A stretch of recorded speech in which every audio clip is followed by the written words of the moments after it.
My name's Noelle Sisk, and I work for FACT Oregon, and I'm a program coordinator for the Family Network and the Parent Training Information Center. What is a person-centered plan?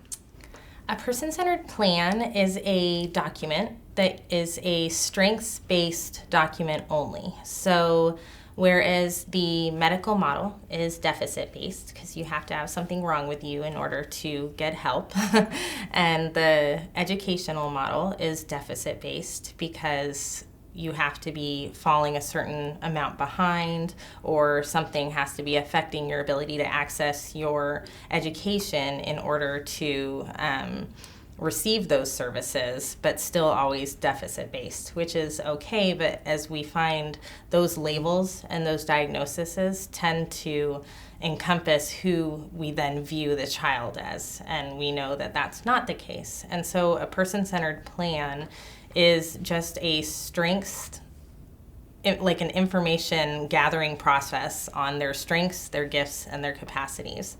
And then we'll talk about what works for that person, what a good day looks like, what doesn't work for that person, what might attribute to what a bad day may look like.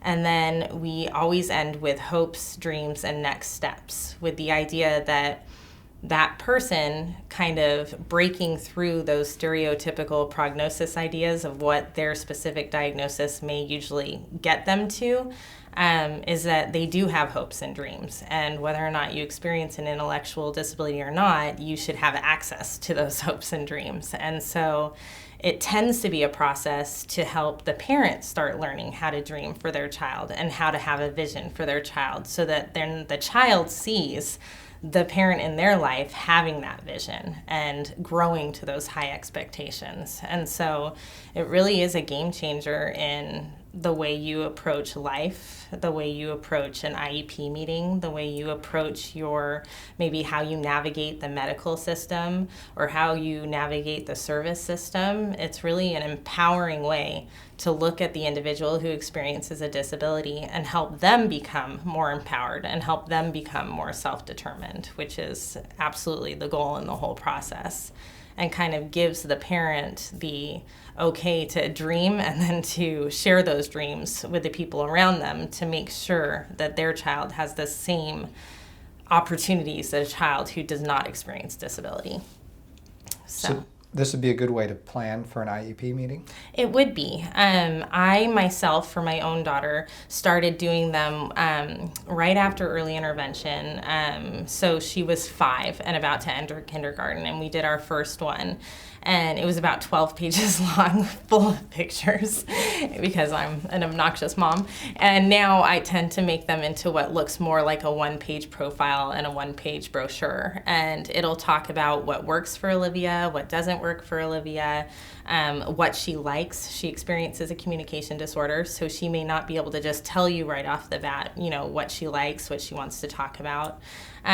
It'll sometimes encompass some just important things to know, like medical needs, things like that, and always done with person-centered language. So rather than, a Down syndrome boy, it would be a boy who experiences Down syndrome. Or rather than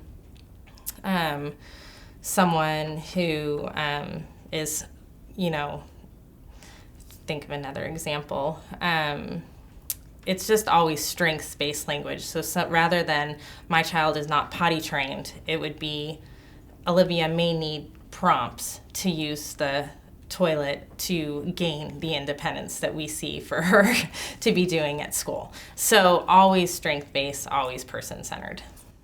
So this is a resource, not just for the parents, but for other people within the child's life. Absolutely, and it's a living document, so it should change every year. I do a new one usually every IEP that comes up in my daughter's life, so that because what a kiddo at 3 likes with Barney, at 18 might be Facebook. So it's gonna look, or a person-centered plan entering kindergarten is going to look different than a person-centered plan transitioning into adulthood or for employment purposes. So it's a great tool to use at school. It's a great tool to use for camps, for just, important ways that someone else can help support your child in a really positive, dignified way, rather than just kind of outing their diagnoses and giving a laundry list of what's wrong with them, which as moms we tend to do just so that they're safe wherever they go.